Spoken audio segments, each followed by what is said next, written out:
إن الحمد لله نحمده ونستعينه ونستغفره ونؤمن به ونتوكل عليه ونعوذ بالله من شرور أنفسنا ومن سيئات أعمالنا من يهده الله فلا مضل له ومن يضلل فلا هادي له أي فلن تجد له وليا مرشدا وأشهد أن لا إله إلا الله وحده لا شريك له أي هو الذي لا ضد له ولا ند له لا مثل له ولا مثيل له لا وزير له ولا كفيل له لا شبه له ولا شبيه له وهو الواحد الفرد الصمد لم يلد ولم يولد ولم يكن له كفوا أحد وأشهد أن سيدنا ونبينا وبشيرنا ونذيرنا وطبيبنا وطبيب أرواحنا وطبيب قلوبنا وحبيبنا وحبيب ربنا محمد عبد الله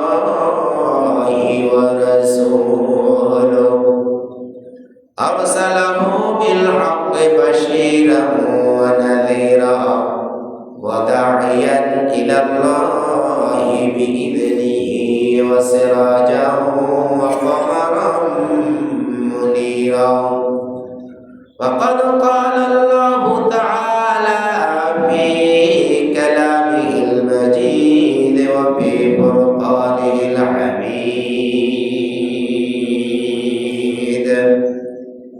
شهر رمضان الذي أنزل فيه القرآن هدى للناس وبينات من الهدى والفرقان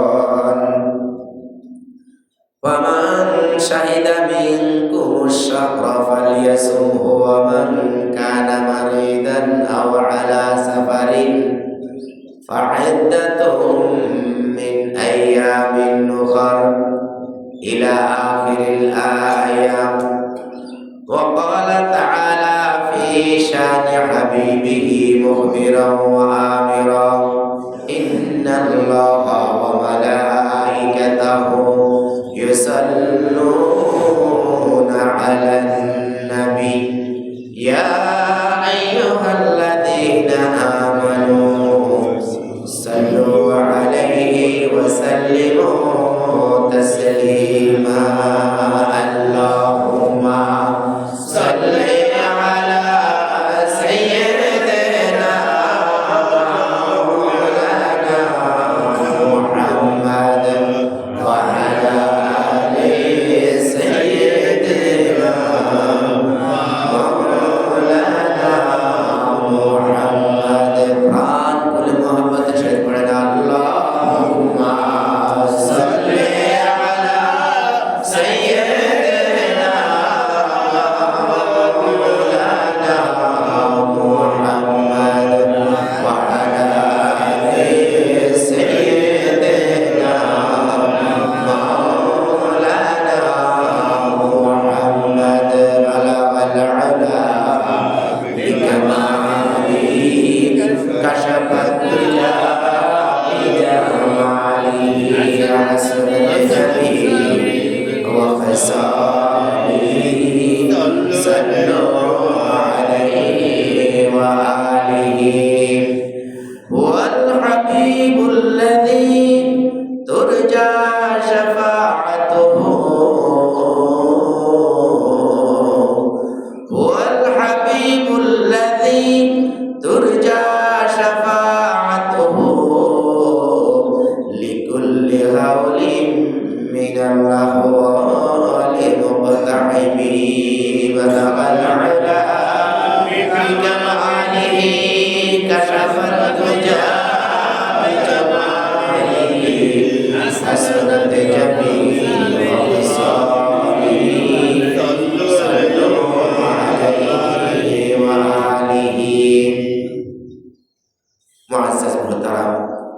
সম্মানিত ওলামায়ে কেরাম, সম্মানিত মুরব্বিয়ানে আযম, আমার সম্মানিত যুবক ভাইরা, পর্দার আড়ালে অবস্থানরত আমার সম্মানিতা মা ও বোনেরা, আসসালামু আলাইকুম ওয়া রাহমাতুল্লাহি ওয়া বারাকাতুহু। ওয়া আলাইকুম আসসালাম ওয়া রাহমাতুল্লাহি ওয়া বারাকাতুহু।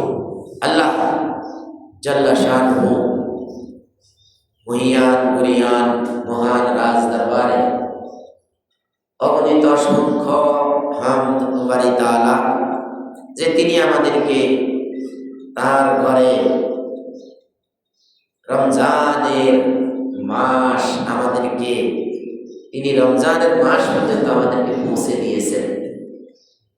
আমরা রজব শাবান মাসে বলেছি আল্লাহ আপনি আমাদেরকে পৌঁছে দেন, তিনি আমাদেরকে দয়া করে পৌঁছে দিয়েছেন। কিন্তু কত ভাইকে পৌঁছান নাই, তার আগেই তিনি নিয়ে গেছেন। কত মানুষ রমজানের শেষ দিনও কি রমজানের আগের দিন মারা গেছে না, ওরা কিন্তু রমজানের ভিতরে প্রবেশ করতে পারে নাই। আল্লাহ তাআলা আমাদেরকে মহিয়ান সম্মানী রমজান, পবিত্র রমজান মাসে, যেই রমজান মাসের কোনো কি গত জুমরা আমরা আলোচনা করেছিলাম যে রমজান মাসের আলাদা কোনো ফায়দা নাই। এমনও না যে রমজান মাস 31 হবে, না হয় 29 হবে না 30 হবে, অন্যান্য মাসের মতো। এমন না যে রমজান মাসের কোনো একদিন 24 ঘন্টার জায়গায় 25 ঘন্টা হবে, এমনও নাই। দিন রাত ওই যে 24 ঘন্টা ওই ওটাই সব মাসের সমান। কিন্তু শুধু বেশ কম একটা জিনিস আছে, সেটা হলো আউযু বিল্লাহি মিনাশ শাইতানির রাজীম, বিসমিল্লাহির রাহমানির রাহিম, শাহরু রমাদান আল্লাযী উনজিলা ফীহিল কুরআন, শাহরু রমাদান রমজান মাস, উনজিলা ফীহিল কুরআন, এই মাসে কুরআন নাযিল হয়েছে। সুবহানাল্লাহ সুবহানাল্লাহ। ভাইরা আমার, এই পবিত্র রমজান মাসে কুরআন নাযিল হওয়ার কারণে এই রমজান মাস হয়ে গেছে কি মূল্যবান। সেই রমজান মাসে সবার আগে আগে আল্লাহ তাআলা আমাদেরকে মসজিদে আসার তৌফিক দান করেছেন। সেই জন্য আমরা কালিমাতুশ শুকর আদায় করি, আলহামদুলিল্লাহ। ভাইরা আমার, সেই শাহর রমাদান রমজান মাস, উনজিলা ফীহিল কুরআন, উনজিলা ফীহিল কুরআন, এখানে কুরআন নামক এই সম্মানী মহাগ্রন্থ আল কোরআন নাযিল করা হয়েছে। এই জন্যই রমজান মাসের এত সম্মান। হুদাল লিন্নাস, মানুষকে আল্লাহ তাআলা যাতে করে হেদায়েত দিতে পারেন, পথ দেখাতে পারেন। হুদাল লিন্নাস, মানুষের জন্য এটা একটা হাদি, হুদা, মানুষের জন্য এটা একটা পথ প্রদর্শক।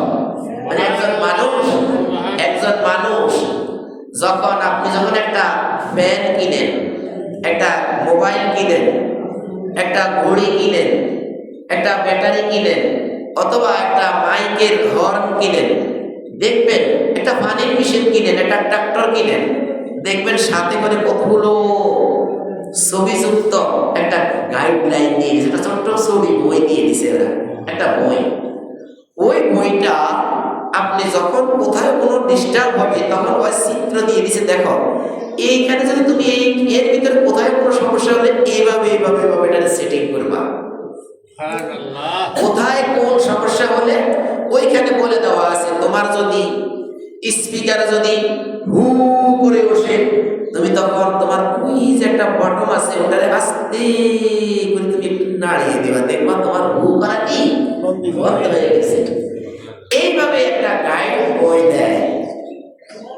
দুনিয়ার মেশিন, দুনিয়ার ইঞ্জিন চলতে যদি একটা গাইড বই দেয়, তাহলে আমার এই আশরাফুল মাখলুকাতের,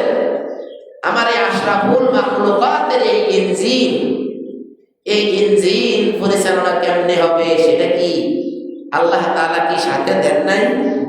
দিয়েছেন। সেটাই হলো হুদাল লিন্নাস, যেটা মানুষকে পরিচালিত করবে ওই গাইডলাইন অনুযায়ী, সেটা কি? সেটা হলো শাহরুর রমাদান, রমজান মাস। উনজিলা ফীহিল কুরআন, এই মাসেই আমি আমার সেই গাইড বইটা নাযিল করে দিয়েছি। সুবহানাল্লাহ, সুবহানাল্লাহ ভাই। হুদাল লিন্নাস, একজন মানুষ কিভাবে তার মিনাল মাহাদে ইলাল লাহাদে, মিনাল মাহাদে সেই ধুলনা থেকে ইলাল লাহাদে কবর পর্যন্ত, কবর পর্যন্ত কি কোরআন শেষ? না, কবর পর্যন্ত কোরআন শেষ না, আরো আছে। আপনাকে কবর দেওয়ার পরে আপনার যে সম্পদগুলো পাবে, সেই সব আপনার যে সম্পদগুলো রয়ে গেছে, সেই সম্পদগুলো কে কত পাবে সেগুলো কোরআনে রয়েছে। সুবহানাল্লাহ। পবিত্র কোরআনের সূরা নিসার 11তম আয়াতে আল্লাহ বলেছেন, ইউসিকুমুল্লাহু ফি আওলাদিকুম লিযাকারি মিসলু হাজ্জিল উনসায়াইন। এইভাবে একবারে পুরো সম্পদ বন্টনের যে হিসাব, অথচ আপনি কি দুনিয়ায় নাই, আপনি চলে গেছেন। এখন আপনার সম্পদ দুই মেয়ে যেটা পাবে, এক ছেলে সেটা পাবে। এই সূত্র অনুযায়ী মা কতটুকু পাবে, বাবা কতটুকু পাবে, মেয়ে একটা হলে কতটুকু, মেয়ে দুইটা হলে বা দুইয়ের অধিক হলে কত, অথবা আপনার এখানে চাচা কি অংশ পাবে, ভাই কি অংশ পাবে, স্বামী কি অংশ পাবে, স্ত্রী কি অংশ পাবে, স্বামীর সন্তান থাকলে স্ত্রী কত ভাগ পাবে, স্বামীর সন্তান না থাকলে স্ত্রী কত ভাগ পাবে, স্ত্রী মারা গেলে স্বামী কি পাবে, তখন স্ত্রীর সন্তান থাকলে স্বামী কত অংশ পাবে, স্বামী মারা গেলে স্ত্রী কত অংশ পাবে, সন্তান থাকলে কত অংশ পাবে, সন্তান না থাকলে কত অংশ পাবে। লম্বা এই সূরা নিসার 11 আয়াতের মধ্যে খুলে দেখেন, খুব পরিষ্কার করে বলে দেওয়া আছে। তার অর্থ আমি যে জিনিসটা আপনাদেরকে বুঝাইতে চেয়েছিলাম সেটা হলো, একজন ব্যক্তির মৃত্যুর পরেও তার রেখে দেওয়া সম্পদ কিভাবে বন্টন হবে, সেইটাও কি হুদাল লিন্নাস, হুদাল লিন্নাসের মধ্যে রয়েছে। এখন আমাদের তো হলো, আমরা অনেকেই মনে করি যে এখানে তো হুদাল লিন্নাস, এটা নিয়ে আবার হুজুরদের কি আমাদের 2 দিন কাটাই দিছে। আরেকটা আছে আবওয়াবুস সামা, ইযা দাখালা রমাদান, হাদিস পড়ছিলাম, ইযা দাখালা রমাদান ফুতিহাত আবওয়াবুস সামাই। এখন যদি আপনাকে বলেন যে আবওয়াবুস সামাই, শুধু এই আবওয়াবুস সামাইয়ের উপরে আমাকে 2 দিন 3 দিন আলোচনা করতে হবে, আমি 2 দিন 3 দিন আলোচনা করতে পারবো। তখন যদি বলেন আপনি রমজান নিয়ে বসলেন, এখন দেখি আবওয়াব লই আছেন আল্লাহ দিবেন উমা। কিন্তু আপনাকে জানা উচিত এটাই শব্দ এবং এটাই শব্দের তাফসীর। আল্লাহ তাআলা পবিত্র কোরআনের কত জায়গায় আবওয়াব শব্দ ব্যবহার করছে, আপনার কতটুকু আপনার বাহাদুরি আছে, আপনি এই আবওয়াব নিয়ে আলোচনা করবেন। তারপরে কি সামা, আবওয়াবুস সামাই, আবওয়াব নিয়ে কতদিন আলোচনা করা যায়, আল্লাহর কোরআনে আবওয়াব নিয়ে কি কথাগুলো বলেছেন, তারপরে সামা নিয়ে কি কথাগুলো বলেছেন, তারপরে সামা, তারপরে অন্য শব্দ, তারপরে অন্য শব্দ, এক শব্দ করে ভেঙে চুরে চুরমার করে খণ্ড বিখণ্ড, ওটার নাম হলো কি তাফসীর। আলহামদুলিল্লাহ, আলহামদুলিল্লাহ। যাই হোক ভাই, এখন প্রশ্ন হলো, এখানে আল্লাহ তাআলা বলেন হুদাল লিন্নাস, মানুষ কিভাবে চলবে দুনিয়ায়, সম্পূর্ণ দিক নির্দেশনা আল্লাহ তাআলা এই কোরআনে দিয়ে দিয়েছেন। ওয়া বায়্যিনাতিম মিনাল হুদা, ওয়া বায়্যিনাতিম মিনাল হুদা, এবং বায়্যিনা সুস্পষ্ট প্রমাণাদি। পবিত্র কোরআনে একটা সূরার নাম আছে কি, সূরা বায়্যিনা। ওয়া বায়্যিনাতিম মিনাল হুদা, রাস্তা কোন পথে আপনি যাবেন সেই পথের রাস্তা, হুদা অর্থ রাস্তা, সিরাতে মুস্তাকিমের অপর নাম হুদা। একটা হলো ইহদিনাস সিরাতাল মুস্তাকিম, হে আল্লাহ কোরআনে বর্ণিত, রাসূলের হাদিস দ্বারা বর্ণিত এইভাবে লাইন দিয়ে রাসূল বলছেন যে এইভাবে আঁক দিয়ে যে এটা হলো সিরাতে মুস্তাকিম। এই পথের বাইরে এই রকমের আরো হাজারো পথ রয়েছে যেগুলো ভ্রান্ত। যেগুলো কি ভ্রান্ত। এক এক সময়ে লেনিন এক আইন বাইর করছে, কার্ল মার্কস এক রাস্তা বের করছে, ফেরাউন এক রাস্তা বের করছে, নমরুদ এক রাস্তা বের করছে, কারুন এক রাস্তা বের করছে। কারুন বলে আমার কি আল শ্যাডো কম নাকি, আমি তোমাকে মানবো কেন? আমার সম্পদের শুধু চাবি বহন করতে লাগে কত 70 ওট, আরো অনেক বেশি। 70 বলতে আমরা বলি না 100 বার বললেও তোমাকে আমি জিনিস দেব না। মানে কি 101 বার বললে দেবো? মানে 100 মানে বুঝাইতে চাইছি যে তুমি যতবার চাইবা কাজ হবে না, কাজ হবে না। এইভাবে ভাইরা আমার, কারুনের শুধু চাবি বহন করার জন্য অনেকগুলো ওট প্রয়োজন ছিল। যে চাবি তো আপনারা জানেন, তাহলে সে কত সম্পদের মালিক ছিল। সে বলে যে আমি তোকে কেন মানবো, আমি তো নিজেই একটা কি দল গ্রুপ বাইর করতে পারি। এইভাবে নিয়ে রাসূল আঁক দিয়ে এইভাবে সিরাতে মুস্তাকিম আঁক দিয়ে বলেছেন এইদিকে যত আছে সব হলো দালাল হুদা, আর এই সোজা যেটা এটা হলো বায়িনাতিন মিনাল হুদা।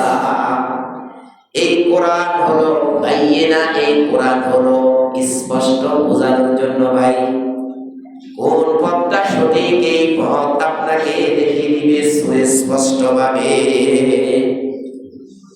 সুস্পষ্টভাবে যখন আপনাকে কোরআনের পথটা দেখিয়ে দিবে, তখন আপনাকে ওই জন্য বলা হয়েছে অবাইনাতি মিনাল হুদা। কত ভ্রান্ত পথ দুনিয়াতে পাওয়া যায় মানুষের জীবনে, প্রত্যেক মানুষের জীবনে কত ভ্রান্ত পথ পাওয়া যায়, কত চলে কত কি বাহির করে দেখেন না নতুন নতুন। এইভাবে নতুন নতুন বাহির করার পরে আল্লাহ তাআলা বলেন আমার এই কোরআন কিন্তু তোমাকে কোন পথটা সঠিক সেটা বানিয়ে দিবে। সুবহানাল্লাহ। কোন পথটা সঠিক আমার এই কোরআন তোমাকে দেখিয়ে দিবে। এটা কি বলা হয়েছে? বায়িনা, তোমাকে দেখাই দিবে হুদা। কোন পথটা? মিনাল হুদা ওয়াল ফুরকান, এবং তিনি আরো পার্থক্য করে দিবেন। সেটা কি? ফুরকান মানে পার্থক্যকারী, ভালো এবং মন্দের পার্থক্যকারী। কোন পথটা ভালো কোন পথটা মন্দ এটা যে দেখাই দেয়, পার্থক্য করে দেয়, তার নাম হলো ফুরকান। রাসূল আকরাম সাল্লাল্লাহু আলাইহি ওয়াসাল্লামের সময়ে এক ইহুদি এবং এক নামধারী মুসলিম, যে নাম দিয়েছে আব্দুল্লাহ, নাম দিয়েছে আব্দুর রহমান, হ্যাঁ, কিন্তু সে রাসূল আকরাম সাল্লাল্লাহু আলাইহি ওয়াসাল্লাম এর বিচার ফয়সালা সে মানে নাই। সে কি করলো? রাসূল বিচার ফয়সালায় বসলো, বলল কি হয়েছে বলো। ইহুদি বলল হুজুর আমি এর এই ক্ষেতের মাঝখান দিয়ে আমি একটা ড্রেন করেছি, এই ড্রেনটা নিয়ম অনুযায়ী তার ক্ষেতের মাঝখান দিয়ে গিয়েছে পরবর্তী ক্ষেতে পানি দেওয়ার জন্য। এখান থেকে এই লোকটা কি করে, আমার পানি যাওয়ার সময় তার ওই ড্রেনের ভিতর দিয়ে ছিদ্র করে দেয়, আর ওর পানিগুলো আমার পানিগুলো গিয়ে ওর পানি খেত পড়ে যায়। এটা হুজুর আপনি বলেন এর এই আইনটা কি, এই নিয়মটা কি সহি কিনা? রাসূল সাল্লাল্লাহু আলাইহি ওয়াসাল্লাম দুইজনের কথা শুনলেন।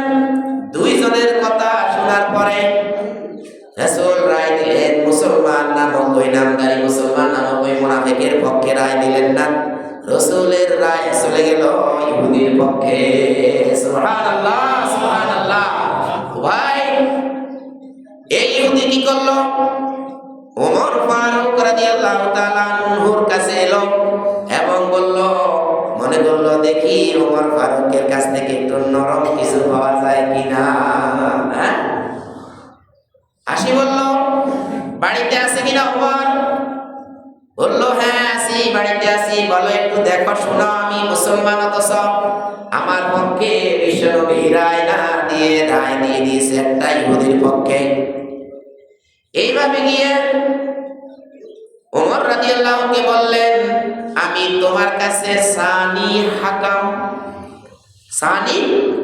মানে দ্বিতীয় বিচার ফয়সালা আমি তোমার কাছে চাই, তুমি আমার এই বিচারটাকে সানি বিচার করে দাও। আমি একজন মুসলমান, আমার পক্ষে রায় না দিয়ে রাসূল ইহুদির পক্ষে দিয়েছে, এটা আমার বুঝে আসে না। ওমর রাদিয়াল্লাহু বললেন, তাহলে তুমি একটু দাঁড়াও, আমি ঘরের ভিতর থেকে আসি। বলে ঘরের ভিতর থেকে আল্লাহর রহমতে ওমর রাদিয়াল্লাহু সেই ইন্টারন্যাশনাল সেই কি ছুরিটা তলোয়ারটা এনে দিয়ে ওই ওই মুসলমান নামক নামদারি মুনাফিকের গর্দানটা কেটে ফেলাই দিছে। বাস তোমার বিচার শেষ, বিচার হয়ে গেছে। হায়রে ওমর রাদিয়াল্লাহু মুসলমান মেরে ফেলেছে, সারা দেশে হই হই হই হই হই হই বাজে গেল। ওমর রাদিয়াল্লাহু কি মারছে? মুসলমান মারে ফেলেছে। আল্লাহ তাআলা সাথে সাথে কোরআন নাযিল করে দিয়েছেন, ফালা ওয়া রাব্বিকা লা ইউমিনুনা বিমা ইউহাক্কিমুকা ফিমা শাজারা বাইনাহুম। এইভাবে কোরআনের আয়াতটা নাযিল করে দিয়েছে যে ওই লোক কখনো মুমিন হতে পারে না যে লোক আল্লাহর রাসূলের ফয়সালা না মেনে নেয়। কি আল্লাহর রাসূলের ফয়সালা যে মেনে নেয় না, সেই ব্যক্তি মুসলমান হতে পারে না। তার অর্থ হলো ওমর রাদিয়াল্লাহু কোন মুসলমান মারে নাই। কি কোরআনের আয়াত নাযিল হলো যে ওমর রাদিয়াল্লাহু কোন মুসলমানকে মানে নাই। আচ্ছা, রাসূল সাল্লাল্লাহু আলাইহি সাল্লামের 63 বছর বয়সে 23 বছর মক্কা, 23 বছর মক্কা এবং মদিনা মিলে এই যে মনে করেন কত বিচার যে রাসূল করলেন। একটা বিচার, একটা সালিশ না মানার কারণে যদি সে মুসলিম না থাকে, আমরা যে হাজারো রাসূলের সালিশ মানি না, বাইয়িনা মানি না, বাইয়িনা রাসূল কি কোরআন দিয়ে বিচার করছে না? আমরা যে হাজারো বিচার মানি না, আমাদের কি অবস্থা হবে বলেন তো?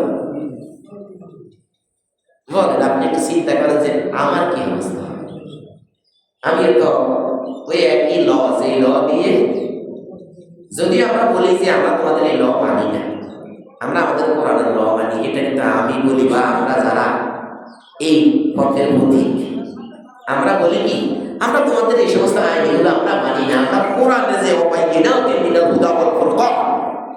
সত্য এবং মিথ্যার মধ্যে যে পার্থক্য আল্লাহ করে দিয়েছে, আল্লাহ যেখানে বলেছে হ্যাঁ আমরা বলি সেখানে হ্যাঁ, আল্লাহ যেখানে বলেছে না আমরা বলি সেখানে না, তাহলে আমি মুসলমান। আর আল্লাহ তাআলা যেখানে বলেছেন হ্যাঁ, আমি যদি বলি সেখানে না, তাহলে আমি মুসলমানের মধ্যে আছি কিনা এই লোকটার উপরে আপনি মেসেজ করেন। তারপর রাসূল আকরাম সাল্লাল্লাহু আলাইহি সাল্লাম ওমর রাদিয়াল্লাহু তাআলা আনহুকে ডাক দিয়ে বললেন, ওমর কি হয়েছে বলো। ওমর বললেন, হুজুর এমনি এমনি।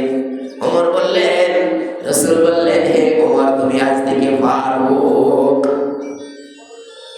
এই ওমর রাদিয়াল্লাহু নাম ফারুক হিসেবে খেতাব হয়, উপাধি হয়। মানে তুমি সত্য এবং মিথ্যার পার্থক্য করতে পেরেছ। ভাইরা আমার, শয়তান মাত্র একটা ভুল করার কারণে আল্লাহ বললেন উখরুজ, বের হও, বের হয়ে যাও, আমার জান্নাত থেকে বের হয়ে যাও। বের করেই দিলেন। ভুল করছে কয়টা? একটা। আর আমরা করি আল্লাহ আপনি আমাদেরকে ক্ষমা করেন, আমরা করি প্রতি কদমে কদমে, প্রতিটি কদম আমরা দেই রং। আল্লাহর কোন কানুন পালন আমরা কি, আমরা আল্লাহর কোন নিয়ম কানুন মানি না। নাই। এখন একটু চিন্তা করেন তো, একটু চিন্তা করেন ভাই, আমাদের কি অবস্থা হবে? আল্লাহর কাছে গেলে আমরা কি পুরস্কার পাবো নাকি কোনো বেইজ্জতি হবে? যারা আল্লাহর কোরআনের টোটাল আল্লাহর কোরআনের ব্যাপারে ওয়াবাইনাতি মিনাল হুদা ওয়াল ফুরকান, সত্য এবং মিথ্যা যে ব্যক্তি বাছাই করিতে পারে না, সত্য এবং মিথ্যা যে ব্যক্তি বাছাই করিতে পারে না, সেই ব্যক্তি হাসরের দিন তার কি হবে? এটা আমরা সবাই নিজেরা একটু চিন্তা করবো ইনশাআল্লাহ। কেমন ভাই, চিন্তা করবো না? আপনি শরীরে একটু অসুস্থ হয়ে গেলে দৌড় দিয়ে আপনি বড় ডাক্তারের কাছে যান, কিন্তু আপনার রোগটা অসুস্থ হয়ে গেছে, একটা ডাক্তারের কাছেও গেলেন না। একজন মুয়াজ্জিন সাহেবের কাছে, একজন ইমাম সাহেবের কাছে যিনি থাকেন ওনার কাছে গিয়ে বললেন না, হুজুর আপনি একটু দেখেন তো আমার আলাম তারা কাইফ পালা পেয়াসে আমিল ফিল, এটা কি হয়নি হুজুর? আপনি আল্লাহর নামাই হালাইবেন আলাম তারা কাইফ পালা পেয়াসে আমিল ফিল। হ্যাঁ, কলাদার নাসে মালিকিন নাসে ইলাহিন নাসে, আমরা তো কইতে গেলে অনেকটা হয়ে যায়। এই যে মনে করেন আপনার এই সূরাগুলো যে বাঁকা টানা হয়ে আছে, কতগুলো শব্দ আপনি বলেনই না, কতগুলো শব্দ থেকে যায়, যেখানে এক জের সেখানে মানে দুই জের। আমি দেখতেছি এক লোক একজন করে শিখাইতে আছে, মানে যারা হচ্ছে মসজিদের মধ্যে যাই শিখায়, দেখতেছি যে সূরার মধ্যে আছে এক জের, হে পড়াইতে আছে আমাদেরকে শিখাইতে আছে দুই জের। মানে যে শিখায় দেরি হয় না, তারপরে লোকটা চেষ্টা করতেছে, এটা ভালো দিক হয় না? যে বাল্লিগু আন্নি ওয়ালাউ আয়াত, তোমার কাছে যদি একটা আয়াত থাকে তুমি এটা কি পৌঁছিয়ে দাও। এইভাবে গিয়ে লোকটা ভুল যাবে, ভুলেরও লোকটা পৌঁছাইতে আছে, এই একটা বালা দিক ভালো। যদিও যখন তাকে ধরিয়ে দিবে কেউ যে ভাই তোমার এটা তো কি ভুল হচ্ছে, সে সাথে সাথে সংশোধন হয়ে যাবে। যাই হোক, আল্লাহ তাআলা রাসূল বলেন, আল্লাহ তাআলা পবিত্র কোরআনের সূরা বাকারার 185 নম্বর আয়াতে এই কথাগুলো বলেছেন, ওয়াবাইনাতিন মিনাল হুদা ওয়াল ফুরকান। এই পথটা সরল পথ, এই পথটা সঠিক পথ, এই পথটা হলো সত্য এবং মিথ্যা প্রমাণকারী এই কোরআন, কোরআনের পথ। আর এই সেই কোরআনটা এই রমজান মাসে নাযিল হয়, এই রমজান মাসকে সম্মানিত করেছে। যেই ব্যক্তি এই কোরআনকে নিজের দেহে গঠন করবে, নিজে চলবে, নিজে সেই অনুযায়ী মানবে এবং বলবে আল্লাহ তাআলা যা বলেছেন ইয়েস, আদেশ করেছেন ইয়েস, নিষেধ করেছেন নো, সেই লোকটার জীবন ইহকালে আপনি যদিও দেখেন সে লক্ষ লক্ষ টাকায় ঘুষ দিতে পারে না, চাকরিও করতে পারে না, রাস্তায় রাস্তায় হাঁটে, কিন্তু পরকালে আল্লাহ তাআলার কাছে গেলে সেই লোকটার অনেক মূল্য। সুবহানাল্লাহ ভাই, সুবহানাল্লাহ। কারণ একটা সরকারি চাকরি নেওয়ার সময় গত 17 বছরে দেখা হতো তার বাপ দাদার 14 গোষ্ঠী কি করে। ভাই সরি, আমাকে ক্ষমা করবেন, আমার যদি অতিরিক্ত হয়ে যায়। এইভাবে গিয়ে তার আগেও খবর নিতে নিতে আমরা যারা অধমরা রয়েছি, সার্টিফিকেট টোটাল 6টা আমরা কালেকশন করেছি। ছাত্র জীবনের 6টা সার্টিফিকেটের সবগুলো ফার্স্ট ক্লাস। 103 জন ইমামের মধ্যে চট্টগ্রাম হাজি ক্যাম্পে প্রশিক্ষণের পর 45 দিন প্রশিক্ষণের পর যখন 504 ব্যাচে 504 ব্যাচে যদি কেউ হাজি ক্যাম্পে থাকেন ওইদিকে গিয়ে দেখিয়ে আপনার ফাইল খুলে যে যিনি ফার্স্ট হয়েছে তার নাম আবু সাইদ। এমন কি হতে পারে না এখানে যারা আছে তারা চট্টগ্রামে এই যে হাজি ক্যাম্পের সাথে এখানে থাকেন, একদিন যাই ভিতরে ঢুকি দেখবেন যে ভাই 504 বেশি একটু খোঁজেন তো উল্টাইলে তো ভাই এটা তো প্রতি বছর মাত্র একটা পয়েন্ট একটা ঘর লাগে।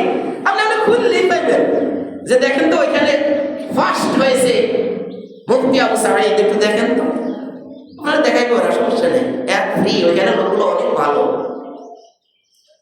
ওইখানে যারা কাজ করে এরা অনেক ভালো ভালো ফ্রি। যিনি আমাকে টিচ দিতেন, আমাদেরকে যিনি টিচার ছিলেন, উনি আবার আমার আঙ্গুল ধরে আমরা আবার গাছের ভিতরে গাছের গোড়া গোড়া হাজি ক্যাম্পের দক্ষিণ সাইডে গাছ আছে না, করে গাছ, এই করে গাছের এগুলা ওই গুজরাও গেছে, ওইখানে ইন্টারভিউ মানে ইয়ে দিছে, প্রশিক্ষণ দিছে। এইভাবে যাই ভাই আমরা বঞ্চিত হয়ে গেছি। আমরা এই দেশ আমাদেরকে বঞ্চিত করে ফেলেছে। 6টা সার্টিফিকেট কত কষ্ট করেছি, কত দাঁড়িয়ে দাঁড়িয়ে আমরা পড়েছি, কিন্তু রেজাল্ট হলো আর্জেন্টিনা 0, ব্রাজিল 0, রেজাল্ট হলো 0। আমাদের 2 পয়সা মূল্য কি রাষ্ট্রীয়ভাবে নাই, 2 পয়সার মূল্য নাই।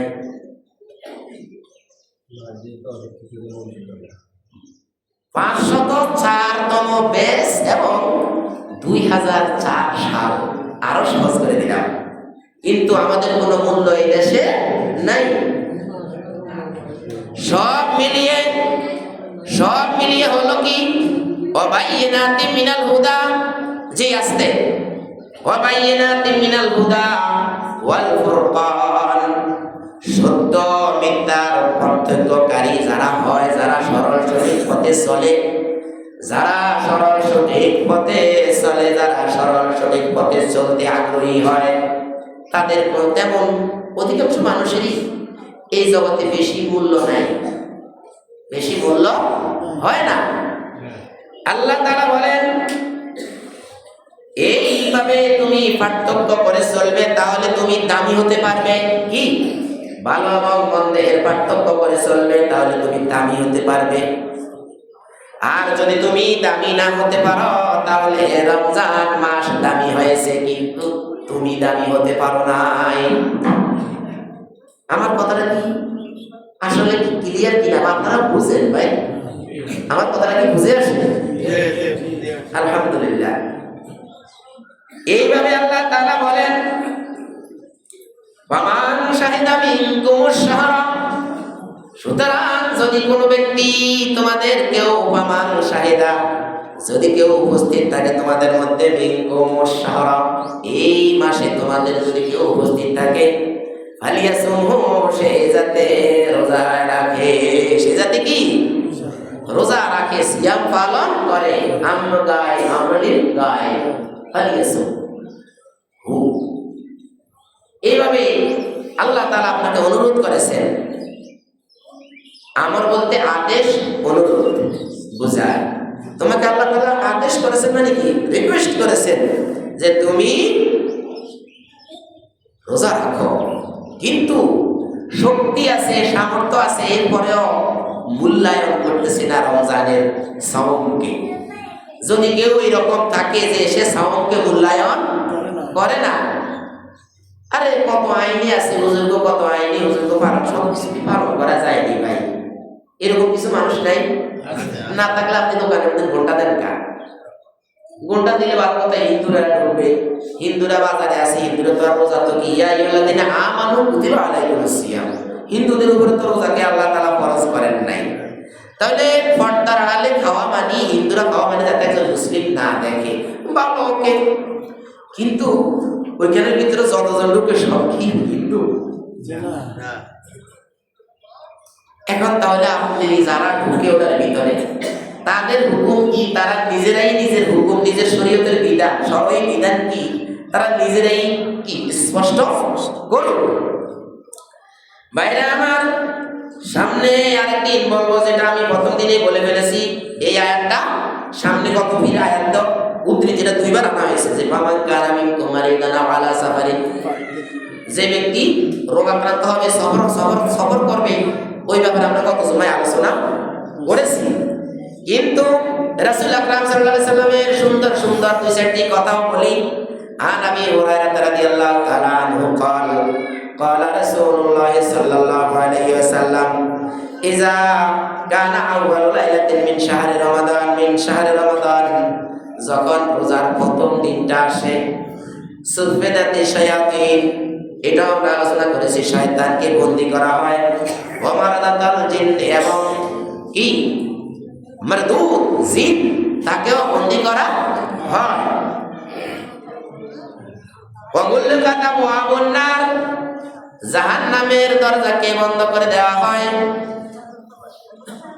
ফালাম ইউফতাহ মিনহা বাব, সেখান থেকে কোনো দরজাকে খোলা হয় না, ওয়া ফুতিহাত আবওয়াবুল জান্নাহ, জান্নাতের ঈদের দিনের মতো, কি রমজান আসা মানে জান্নাতওয়ালাদের সেখানে ঈদের দিনের মতো আনন্দ ছড়ায়। তখন সেখানে আল্লাহ বলেন জান্নাতের সব দরজা খুলে দেওয়া হয়, এক জান্নাতি হয়তো বা আরেক জান্নাতির সাথে সাক্ষাতে চলে যায়। সব দরজা যখন খুলে দেওয়া হয় তখন কি কোনো গেটের কোনো বন্ধতা নাই।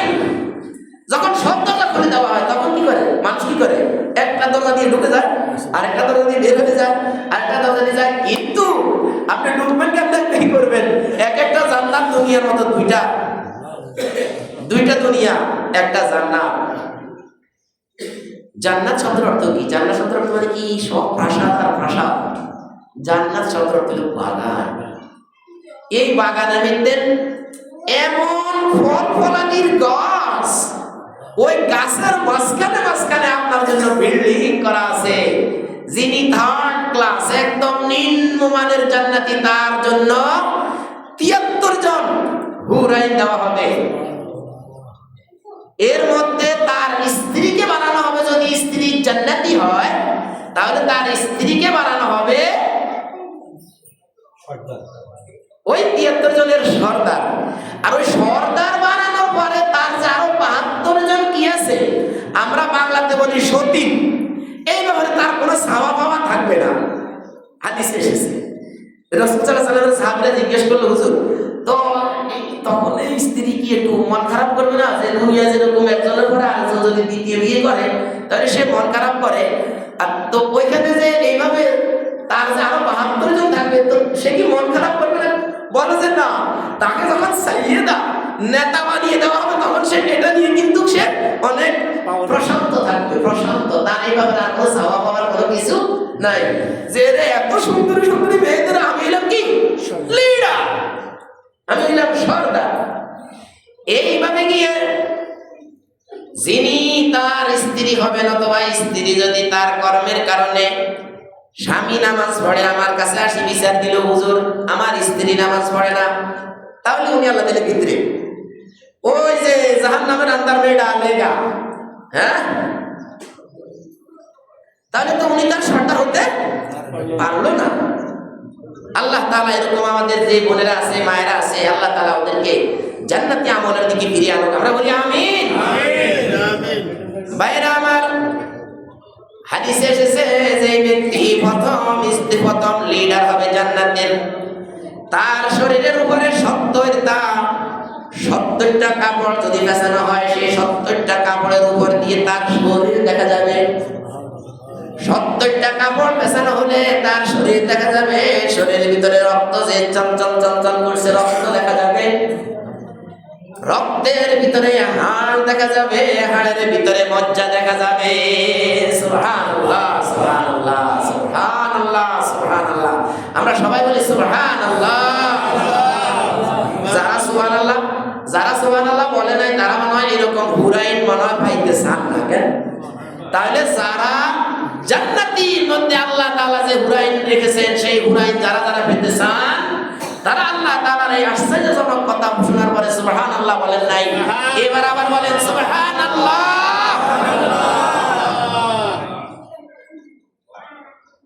আপনি একবার সুবহানাল্লাহ বললেন, ওই জান্নাতে একটা গাছ তৈরি হয়, সুবহানাল্লাহ। সেই গাছ একটা শক্তিশালী গোড়া, একটা শক্তিশালী গোড়া 700 বছর দৌড় দিলেও ওই যে ফলের গাছটা আপনাকে দিবে, সেই ফলের গাছটা শেষ হবে না, সুবহানাল্লাহ। তাহলে বলবেন যে হুজুর কি কোন এগিনি লাগেন, রূপ কথার মতো শোনা যায়। আহা, সময় শেষ, লাগছেন রূপ কথার মতো শোনা যায়। হুজুর কি বললেন? আচ্ছা আপনাদের আমি কি বলি, একটা বালি, এই যে একটা ছোট্ট একটা বালি, ইটের কণা যদি আপনি বলেন এখানে রাখি ছাড়ি, যদি বলেন যে এই বালি তুমি এখানে দাঁড়িয়ে থাকবে, তুমি কিন্তু এখান থেকে কিন্তু নিচে পড়তে পারবে না, এই শূন্যের উপরে আমার এই কথা অনুযায়ী তুমি ভেসে থাকবে। বালির কথাটা, বালির কণাটাকে আপনার কথা শুনবে ভাই? না, এটা কি শুনবে বল ভাষা থাকবে না। তা আপনি এখানে বসে আছেন, আপনার সরাসরি বিপরীতে আপনি পৃথিবীর মানচিত্র দেখবেন, আমি দেখছি সরাসরি আমাদের অপোজিটে পেঙ্গুইনেরা সাগরের মধ্যে এরকম ধুর করে, ওই যে মোটা মোটা পেঙ্গুইন এরকম ধুর করে, আপনি এখানে বসে বরাবর পৃথিবীর অপোজিটে, পৃথিবীর এইদিকে আধা ঘন্টা, ওইখান থেকে অপোজিট থেকে আধা ঘন্টা, এই নিচে হলো আমেরিকা। আমাদের। তো সেটা সেখানে কি কথাবার্তা বলতেছে, বিল্ডিং বাড়ি করতেছে, সব করতেছে, তার কি করে দিলাম আমরা, হেতে হলো আমরা নিছি। তো আমাদের বিল্ডিং বাড়ি সব মানে বুঝাইতে চাইছি আমি, এই পুরা দুনিয়াটা, এই পুরা দুনিয়াটা হলো ওই একটা ইয়ে দিয়ে দেখাইছি আপনার, নাসা থেকে একটা ভিডিও ছাড়ছে একটা লোকে, আমরা খবরে দেখছি যে পৃথিবীটা হলো একটা মার্বেলের মতো দেখা যায়। এরপরে সে লক্ষ লক্ষ গ্রহ উপগ্রহ সে দেখাইছে, হাজার হাজার কোটি কোটি, মানে এই পৃথিবীর মতো এরকম আল্লাহ বানায় রাখছে এরকম মহাশূন্যের উপরে। এই সবগুলো যে যেখানে আছে শূন্যের উপরে এই দুনিয়াটা। একজন বলে যে বুঝুন এই দুনিয়াটা হলো পানির উপরে। পানির উপরে কে? পানি তো ভিতরে, আপনি তো নলকূপ দিয়ে ভিতর থেকে পানি নেন। দুনিয়া, পুরো দুনিয়াটা শূন্যের উপরে। যার কথা এত বড় দুনিয়া শূন্যের উপরে ভাসছে, সে আপনাকে কি দিবে এটা নিয়ে মাথা কামাই আপনি কুলাইবেন না ভাই।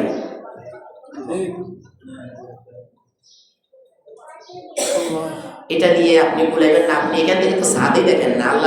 আল্লাহ তাআলা সাত আসমান দুই, এই দেশে এই একটা পিঁপড়া হাঁটতেছে, তার পিঁপড়ার ওই যে পাগুলো দেখে, এতগুলো পিঁপড়া। আপনি যে ওই যে বড় গর্ত করেছেন, পুকুর কাটছেন, পুকুর কাটতে যায়, পুকুরে ওই যে তলার মধ্যে লাল জিরের মতো এরকম গিরগির গিরগির করে হাঁটে না, এদের কি আপনি দিয়ে গেলেন নাকি?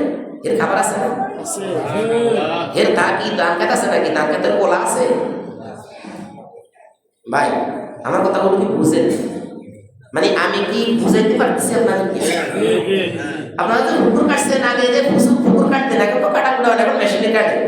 কোপ দিলে কি ওই যে পরলে বালির পরলে লাল লাল ক্যান্সার মতো লাল লাল। এদের কি ক্ষেত আছে নাকি যে আমার মতো ক্ষেত চাষ করে আর কি খায়? নাই। এদের রিজিক কে দেয়? আল্লাহ তাআলা আমাদেরকে সিরাত মুস্তাকিম ওয়া বায়িনাত মিনাল হুদা ওয়াল ফুরকান, মিথ্যাকে পরিহার করে কোনটা সত্য সেজন্য কোরআনকে নাযিল করেছেন। আমরা যাতে সেই কোরআনের মহত্বগুলো দেখে নিজেকে ধন্য করতে পারি। আমিন ওয়া আখির দাওয়ানা আলহামদুলিল্লাহি রাব্বিল আলামিন। আসসালামু আলাইকুম।